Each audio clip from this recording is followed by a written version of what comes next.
Thank you very much, and good morning or good afternoon. What I'd like to talk about is the James Webb Space Telescope, NASA's successor to Hubble. But before I do, I wanted to give you a recent history of astronomy from a personal perspective. I'll do a couple of charts on that, and then we'll get into the mission itself.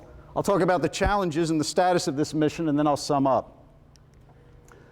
And as far as doing it from a personal perspective, I thought I'd tell you what astronomy was like when I was a high schooler, and that was in the year 1976.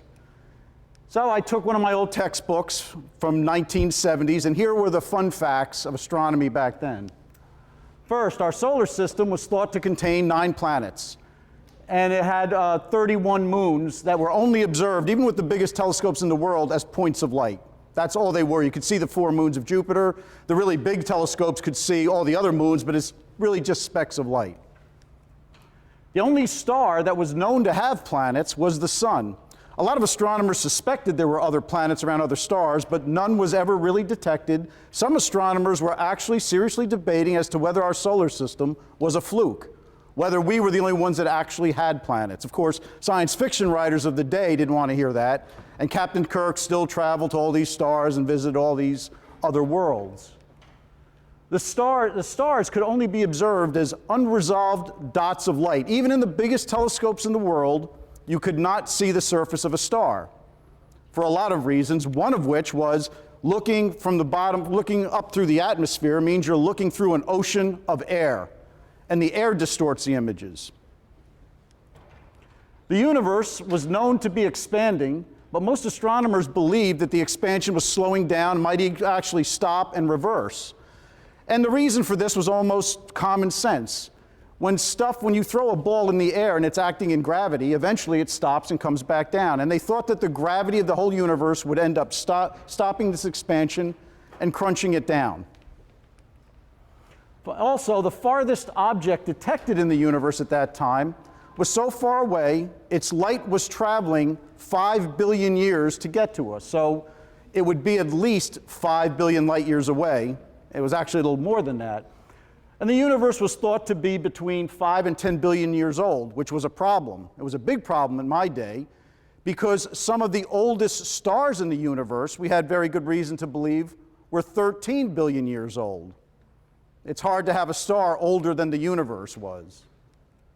And finally, the content of the universe was thought to be pretty much commonly known. We thought all the matter in the universe consisted of protons, neutrons, and electrons, and that all the energy in the universe could take one of 4 forms, or one of 4 forces: gravity, electromagnetism, nuclear, or the strong force, and what's called a weak force, and that's the thing that kind of controls the way some atoms break down, called radioactivity. At any rate, this is what the textbook said in 1976. Since that time, today, there are 8 planets in the solar system. We lost one. And there are 178 other planets. Which one did we lose? Pluto. Well, poor Pluto is now characterized as a dwarf planet. However, whereas we lost one planet, we gained 4 other dwarf planets. And they're shown here, at least as artist renditions. One of them, Eris, is pretty much just about as big as Pluto. And by the way, there are about 4 other candidates on the books that they're still investigating. And as for moons, there are currently 173 planetary moons. And this changes almost by the month, but I took this off of Wikipedia a couple days ago. And these are no longer just specks of light. These are imaged worlds. We've imaged them, we've sent spacecraft to them, we've mapped them. One we've even landed on. That's Saturn's moon Titan, which is shown down here. One of the only moons in the solar system known to have an atmosphere. Next. Whereas back in my day, there were no other solar systems known for sure except our own, we now know there are at least 687 confirmed planets around other stars. We call them exoplanets.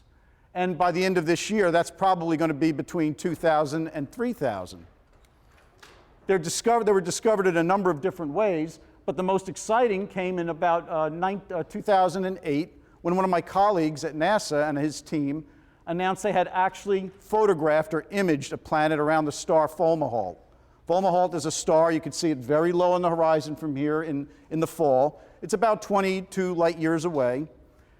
Around Fomalhaut is a disk of debris, dust, and asteroids. And we're using the Hubble Space Telescope and an instrument called a coronagraph. They subtract out the light from the star itself, which would overwhelm the planet. The planet would be about a billionth of that light.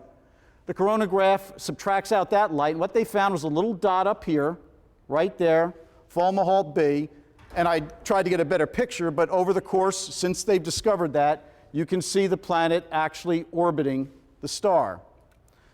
Now, in addition to that, one of the more common ways of doing this, we're discovering planets in droves these days through a technique called exoplanet transiting.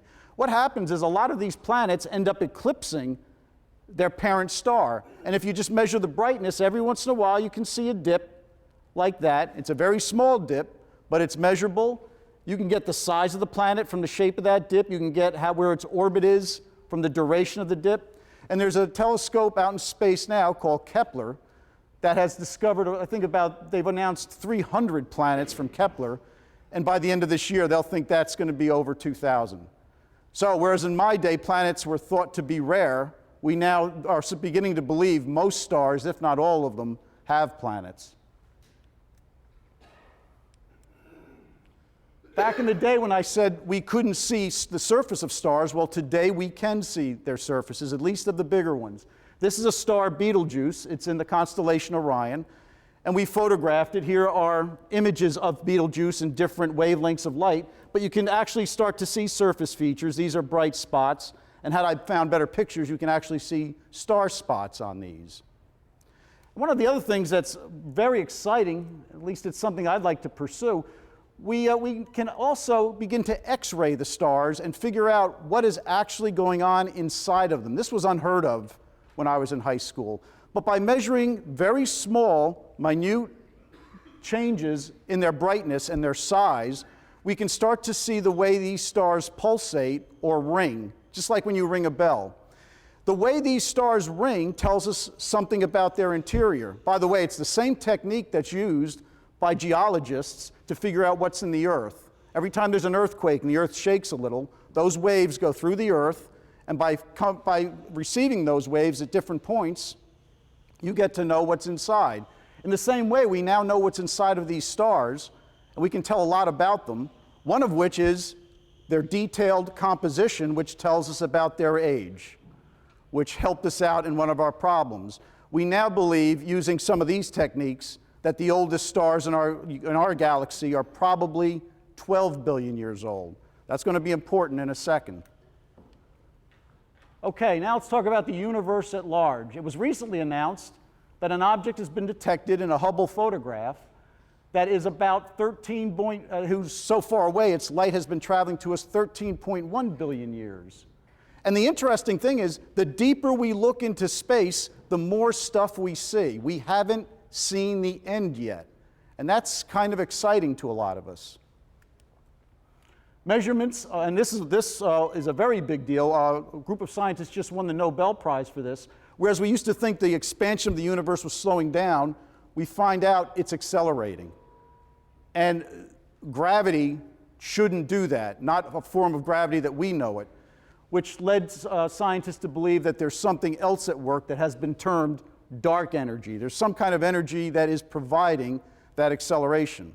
Now, because the universe is accelerating, that means it was probably going slower in the past. And if it was going slower in the past, that means the universe is probably older than we thought. We now believe the universe is 13.7 billion years old, which is neat because now it's older than the oldest stars that we see, which are 12 billion. Things started coming together. And finally, when cosmologists, astronomers who study the universe as a whole, start tallying up all the stuff of the universe, they find the stuff, most of it is not ordinary protons, neutrons, and electrons, bosonic type matter. That accounts, normal matter accounts for only 4% of the universe. 22% of it is dark matter, matter that just doesn't seem to behave like normal protons and neutrons, yet its gravity can be detected by its effect on other galaxies. And then almost 73%, 74% is this dark energy. So right now, read an astronomy book today, and the bottom line is we don't know what 96% of the universe is made of. That's both discouraging and exciting because it gives people like me work. Let's talk a little about telescopes too. Back in the day, in the 1970s, the biggest telescope, the biggest practical telescope on Earth was Mount Palomar. And today, the biggest telescope that's in use right now is Keck. Mount Palomar has a mirror that's 5 meters across. These are shown to scale. The Keck telescope in Hawaii has one that's 10 meters across, and it's made in a different manner. It's not one big, humongous lump of glass polished to a parabola. It's 36 individual 1 meter segments, each polished to a certain shape, and each individually aligned such that when they add up, it gives you a 10-meter parabola. So it gives you one single parabola that's almost twice the size of Mount Palomar. This has a lot of advantages, by the way. If one mirror breaks, you don't have to change the whole mirror. You change the one segment. And it also gives you some way to tune them. If anything were to get wrong with this mirror, you'd have to replace it. Here, you just replace that individual segment that needs to be replaced. It was in the early 1960s and 70s that astronomers started realizing that, hey, we should be putting telescopes in orbit, and they put a couple small telescopes into outer space. And the reason for this is, there are a couple good reasons for it. First, when you observe on the ground, as I said before, you're looking up through an ocean of air that's approximately 70 to 100 kilometers tall. That ocean of air does a couple bad things. First, the starlight that comes in it gets reduced quite a bit. The atmosphere absorbs it, scatters it, and at some wavelengths, the atmosphere allows no light through at all. One of those wavelengths is in the infrared, and I'll talk some more about that in a little bit. Also, the atmosphere itself glows. Some of the light is scattered from the ground. Other light from the atmosphere is that it's just hot and it's glowing. So it's throwing all this extra light that comes in as stray light or noise, and it makes what you're looking at that much harder to see. In addition, the atmosphere is not static, it moves, and sometimes it moves turbulently. Turbulent meaning little currents or eddies or swirls. And those swirls at the top of the atmosphere can give astronomers a problem. If you take two stars that are very close together, and the light from those stars is coming in straight and true, all these waves or ripples in our atmosphere can send them on different paths and blur them, so that when you see them at the telescope, you can't always distinguish two stars as two. Instead, they look jumbled. They might even look like one star. And generally, the smallest angle that you can see through the atmosphere is about 1 arc second. And if you want to know what 1 arc second looks like, take a penny and put it about 2¼ miles away. That's the angle of 1 arc second. To put that in perspective, I showed you a picture of Betelgeuse a little while ago. Betelgeuse is about 0.04 arc seconds. So when you think back, why did the astronomy books say you'll never see a star? Because the best you could see is 1 arc second, and these stars, the big ones, were less than a couple hundredths. Finally, if you want to know what this stuff does, there's another effect that you see with your eye, and that's it makes the stars twinkle. And observing from outer space solves all these problems. So in the late 70s, 80s, and in the early 90s, NASA started to put up a fleet of observatories that they called great observatories. And these looked at the universe in all the different parts of the electromagnetic spectrum: gamma rays, X-rays, ultraviolet, visible, and infrared. And the most popular of these was the Hubble Space Telescope. It was launched on the space shuttle in April of '90, and it's still working after 5 servicing missions. It orbits the Earth at about 600 kilometers up. It has a mass of 11,600 kilograms. The primary mirror's diameter is 2.4 meters, about half of Mount Palomar, but because it's above the atmosphere, it does much better. It looks at wavelengths in the ultraviolet and in the near infrared. And so far, Hubble has hosted 11 different instruments over its 21-year life, because over these 21 years, astronauts have replaced them. And the data output is 27 gigabits. I won't dwell on that too much. Hubble is expected, its orbit's going to last at least another 20 years, but chances are the parts on it may start to go. However, we think there's another good 5 to 10 years of Hubble life still there. Okay, so that's a snapshot of what astronomy was when I was in high school and what it is today. So now we'll start talking about the James Webb Space Telescope and what we want it to be in the future. In the early 90s, almost the time Hubble got up there and about the time we fixed Hubble's problem, astronomers started to convene and say, what do we want the next space telescope to do? And they came up with 4 themes that they wanted it to address. First, they wanted to see the first stars that turned on in the universe. Today, when astronomers look at how stars are made in our galaxy, they think they have a handle on it. But one of the key things they need to make a star is dust. Dust helps make stars. But in the very early universe, there was no dust. In fact, most astronomers will tell you dust ends up coming from stars. So there is a little bit of a problem right now. How were the first stars made? So let's see if we can find them and see what they look like.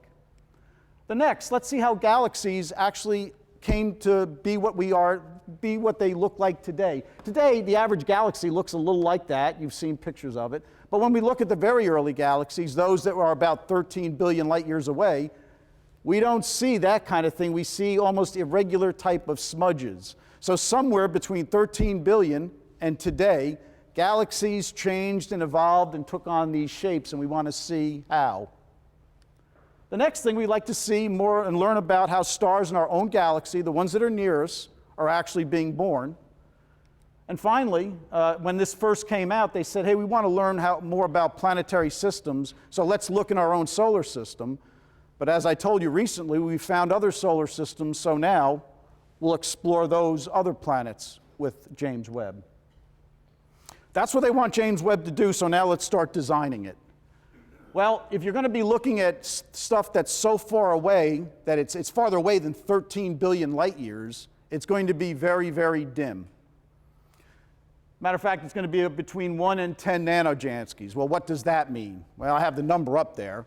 But about 10 nanojanskis is how bright a child's nightlight would be. And a child's nightlight is about 5 to 7 watts. Put that on the moon and try to see that from the Earth. That's how bright these things are going to be. Well, if you're going to try to see something that dim, you need something that gathers a lot of light. And what we calculated was James Webb had to be at least 6 meters across. And 6 meters across is roughly, I'll say from there to about there, maybe a little, that's probably about right. 6 meters across and 25 square meters in area. Well, even at this size, the telescope will only collect 1 particle of light, 1 photon from these things every second. To put that in perspective, when you go outside at night and you look at a typical very bright star like Vega, your little eye, about that big in diameter, is collecting 1 million photons every second.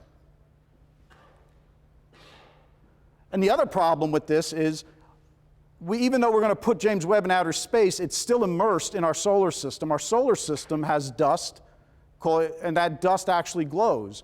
And what we're finding is that dust will be dumping 3 photons per second into James Webb. So the background will still be brighter than the stuff we're looking at. In order to get this to work, we're going to have to look for these dim sources and stare at them for days, maybe 10 days, to get a good signal. Okay, so we needed something that's 6 meters in diameter. We need a big telescope. What wavelength should we look at? Well, one of the things James Webb wants to do is see the first stars. Well, when a star is born, it's typically very hot. And when it's very hot, that means it's going to be emitting photons, it's going to be emitting light that's blue or ultraviolet. But these photons are going to travel across the universe for at least 13 billion years. Now, they're going to be traveling through a universe that is expanding for 13 billion years, and by the time those photons get to us, they would have stretched out with the space they're traveling through, and instead of being ultraviolet photons, Their wavelength will instead look like infrared. So if we want to see those first stars, we need a telescope that works not in the visible, where our eyes work, but in the infrared. Typically something around 0.6 to 5 microns. And by the way, the light that you're used to seeing is about 0.7 or 0.5 to 0.7 microns.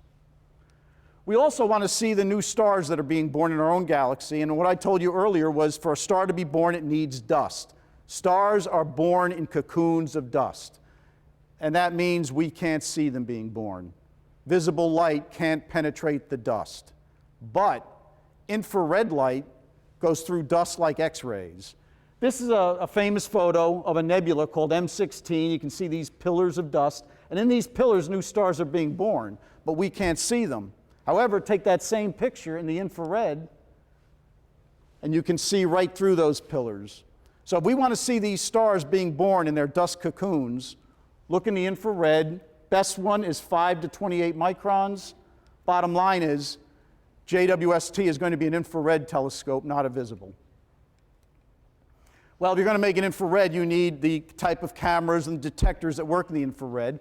We've selected 4 specific instruments: the near-infrared camera, a near-infrared spectroscope, a tunable filter and fine guidance sensor, and a mid-infrared instrument to actually detect this light. Okay, well, James Webb has to be big, 6 meters. It has to be infrared. The trouble with making a telescope infrared is that things tend to glow in the infrared, especially if they are temperatures like you and me. This room right now and your bodies that are around 300 degrees Kelvin or so are glowing. Ask any soldier who uses a night goggle. He can see you in the dark because he's watching you glow in the infrared. We don't want this telescope to glow hotter or brighter than the stuff we're seeing. It would overwhelm the signal. Well, that means we have to make it cold. And the James Webb telescope and its cameras have to be colder than 50 degrees Kelvin. That's minus 369 degrees Fahrenheit. Well, you want to make a 6-meter telescope that's going to weigh, with its instruments, around 4,000 kilograms, that cold. You're not going to build a refrigerator that big. The way to do it is let it cool down passively. Expose it to deep space and let it just cool down. Well, to do that, we got to get it away from the Earth. The Earth glows at 300 degrees Kelvin, and we got to shield it from the sun. So, first, James Webb will not be orbiting the Earth like Hubble. We are going to put it 1.5 million kilometers away, or that's about 1 million miles away. It's going to be out beyond the moon. It's going to be at a stable point called the Lagrangian point, second Lagrangian point. It's about 1 million miles away from the Earth on the opposite side of the sun, and it will orbit around the sun at the same pace that the Earth orbits around the sun. This has another advantage. The sun, the Earth, and the moon will always be on the same side of that observatory. So the next thing we got to do is build an umbrella that makes sure that sunlight doesn't get to the telescope. And the good thing, having the sun, Earth, and moon on the same side all the time means that umbrella is going to work on all 3. And that's what we're going to do. So, I've just walked you through the major designs. This is what we come up with. The James Webb Space Telescope will have the dimensions about the size of a tennis court. Here's the sun shield. It's about 21 meters long, about almost 15 meters wide. Here's the 6-meter telescope. And like Keck, we're not going to build a 6-meter lump of glass. We're going to build 18 individual pieces of glass that we can tune and move individually. 18 individual segments. And furthermore, the hot part of the observatory, the electronics, the radio transmitters, the solar rays that turn sunlight into electricity, we'll put them on the hot side here. Now, most launch vehicles cannot fit something the size of a tennis court on them. So after we build this beautiful telescope and align it and prove it works, we fold it up and discombobulate it and do what no other telescope maker would ever dream of. And we got to fold it up to look like that. And I'm going to show you how this unfolds in a minute. Well, just to give you a sense of scale, that's a full-scale model of the telescope. And there's Mrs. Menzel's baby boy. That's me, right about there. Here are the parts of the observatory. First, the telescope parts there, and I'll describe them a little better in just a second. The cameras are going to go in the back here. That's where those 4 cameras, 4 instruments are going to go. Here you see the sun shield that consists of 5 individual layers. What happens is whatever sunlight leaks through the first layer, it gets trapped here and squirts out that way. And whatever gets through there gets trapped again and squirts out that way.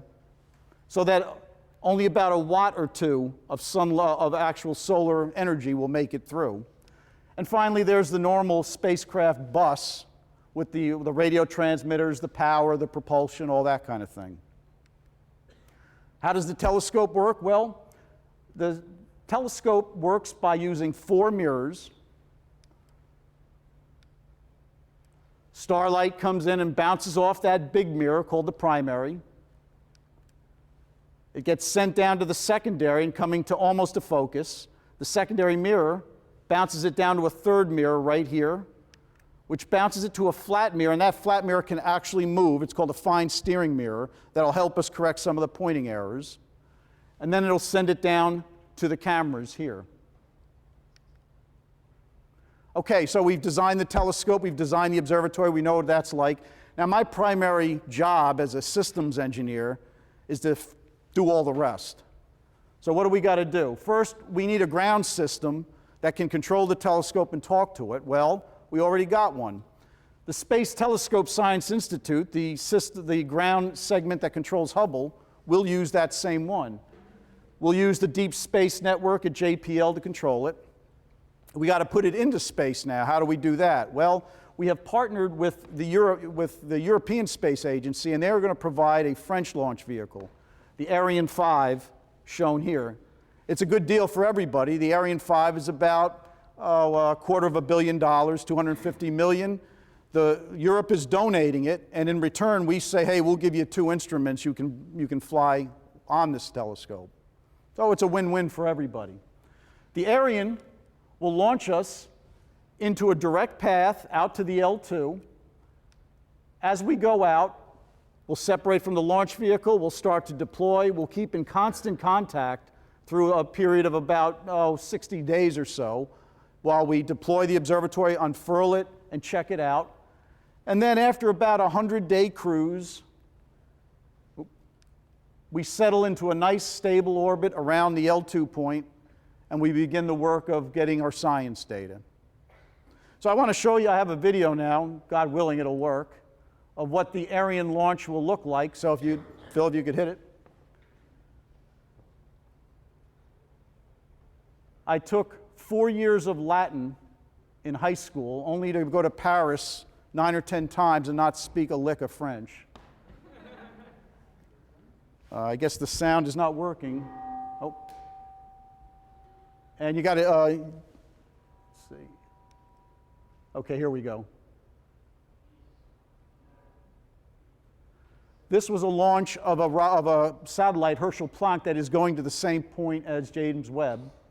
The umbilical separates, the engines fire, but you ain't lifting off until those big solid rockets on the side, similar to the space shuttle rockets. And there we go.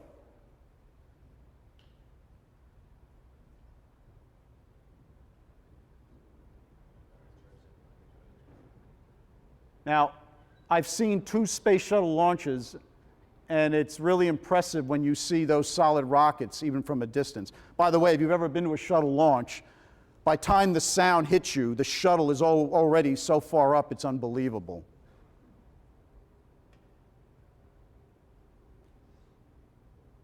You'll see most people go outside to watch the launch, and right about now, the rocket's getting so far away, it's not really all that impressive. And that's where they start coming back into the control room to see what's going on here. Those solid rockets burn for about 2 minutes. And then the other parts of the rocket burn for another, I'd say about 5 minutes. And we'll see there's actually, now we put movie cameras on the rockets themselves, so we'll be able to see the solid rockets come off in just about a second.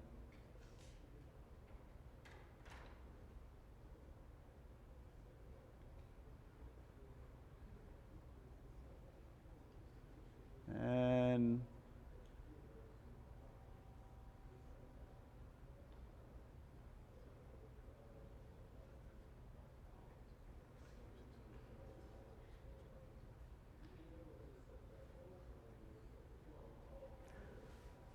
I really should have taken French because I got to know what these people are saying to themselves when they launch my satellite.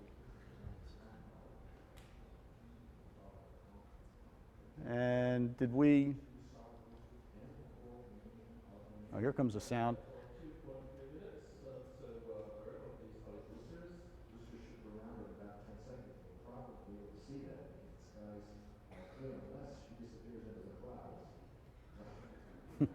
Which it did.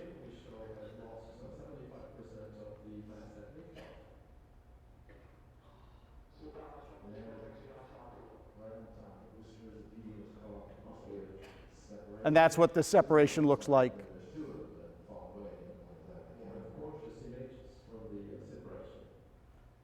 Okay, let's. Nope, I don't want to do that. Can you, move the cursor. I want to go to the next one.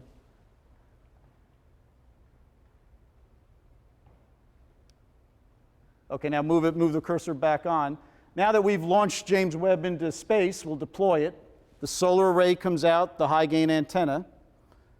Here's the sun shield. Now those protective covers are unfurling over the sun shield. And now we'll very slowly start to unfurl the sun shield. By the way, just to give you some perspective on this, that Ariane rocket will put James Webb farther than the moon in about 10 hours.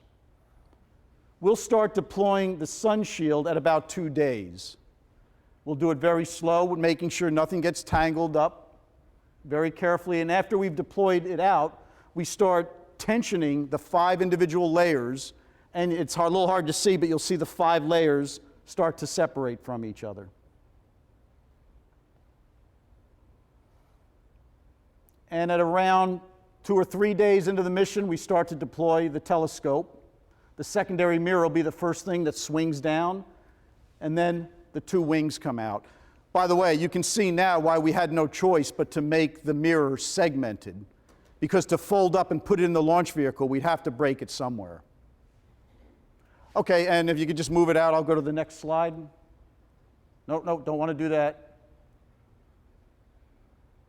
Okay, there we go.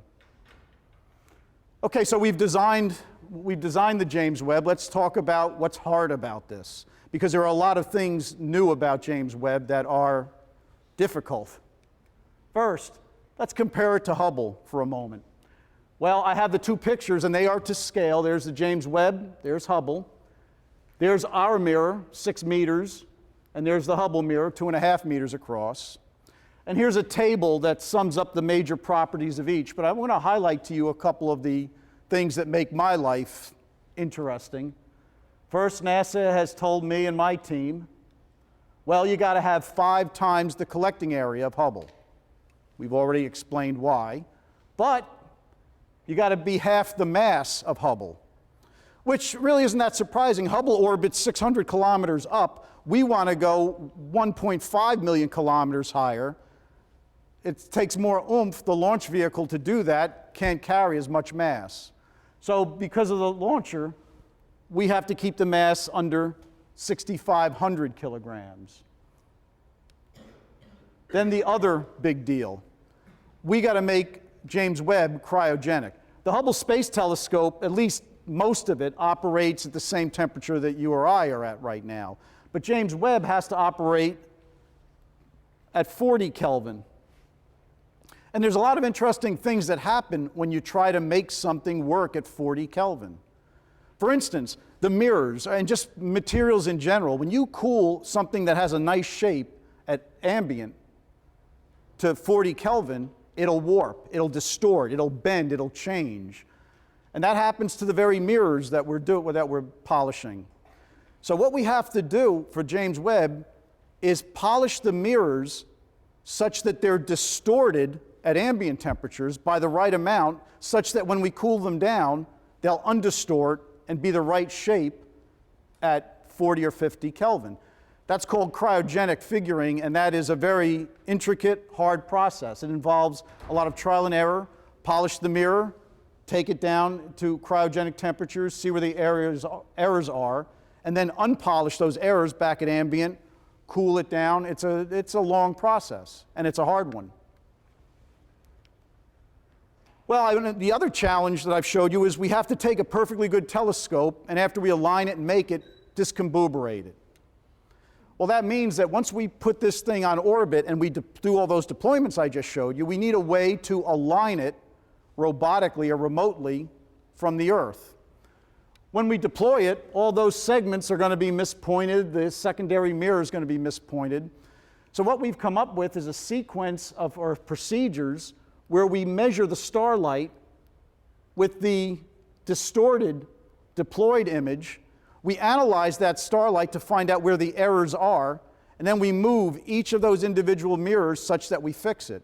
The interesting thing is that process called wavefront sensing and control, part of that process was developed and perfected to fix the Hubble, which is kind of neat, because with all the bad press we got from Hubble, the techniques we used to fix it are now the techniques that are enabling us to go beyond. And then there's testing this thing. It's going to be big. It's going to be the size of a tennis court, and it's got to work at cryogenic temperatures.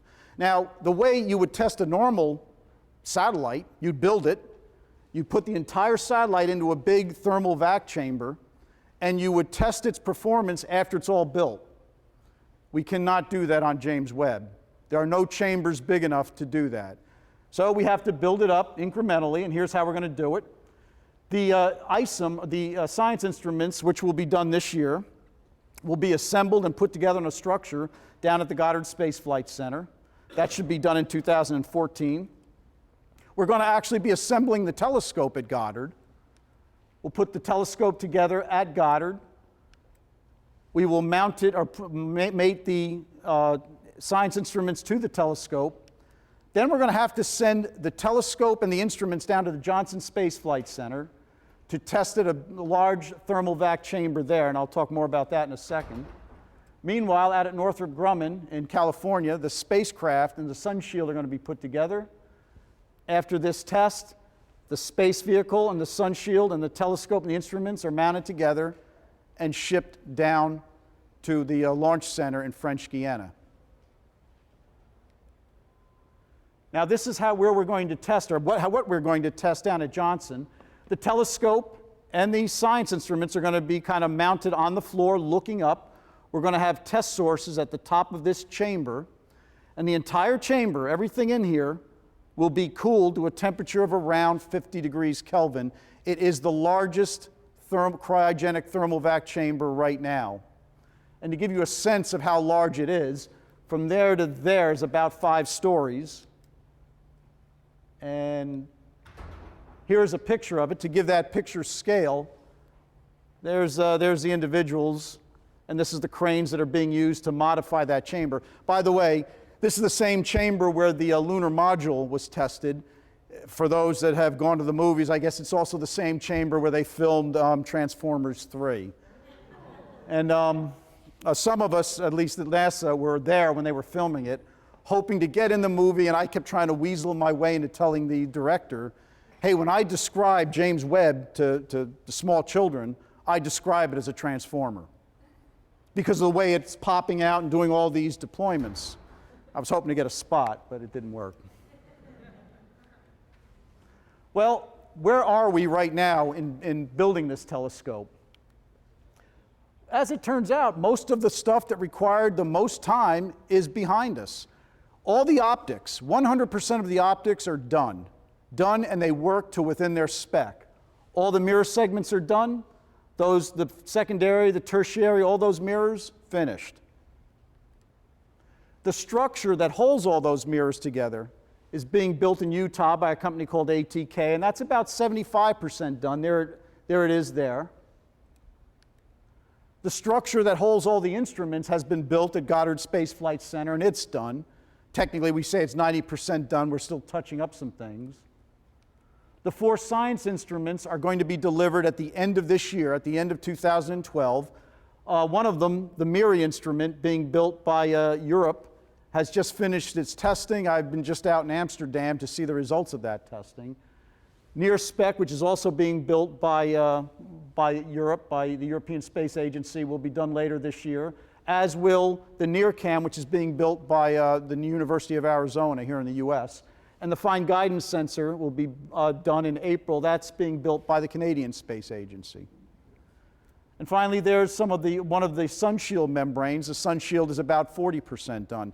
The part that's lagging behind, and NASA did this by choice, the spacecraft bus is the last thing that will be built. The reason for that is it is the least risky. We've been building these type of things for almost 4 decades now. Let me show you what happens, and if you could click this for a second. Before you click it, let me describe what you're about to see. You're going to take a perfectly good mirror segment. It has been polished to 20 nanometers. 20 nanometers of perfection is sitting there. And after the opticians are saying it's perfect, here you go, guess what we do with it?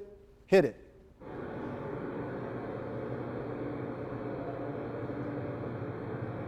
This is a vibration test to make sure that it can survive launch. Every optical engineer is starting to cringe right about now. Try to think of your $400 Minolta camera, giving it to me and having me do this to it.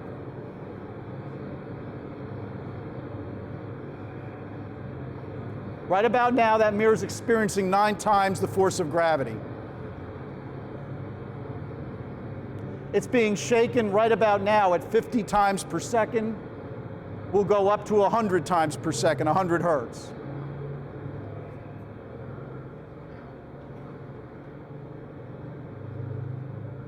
This was an engineering model of the mirror. And I'm happy to say it survived. Everything went well. But I do often get a kick out of people who wonder why space equipment is so expensive. It's so expensive because after you make these perfect pieces of equipment, you put it in outer space by bolting it to some plastic explosive, lighting that plastic explosive, and the explosion follows you for the next 8 minutes into outer space, shaking you like that. And with the exception of things like Hubble, you don't get to fix it. It has to work right the first time. Summary. Telescopes then and now.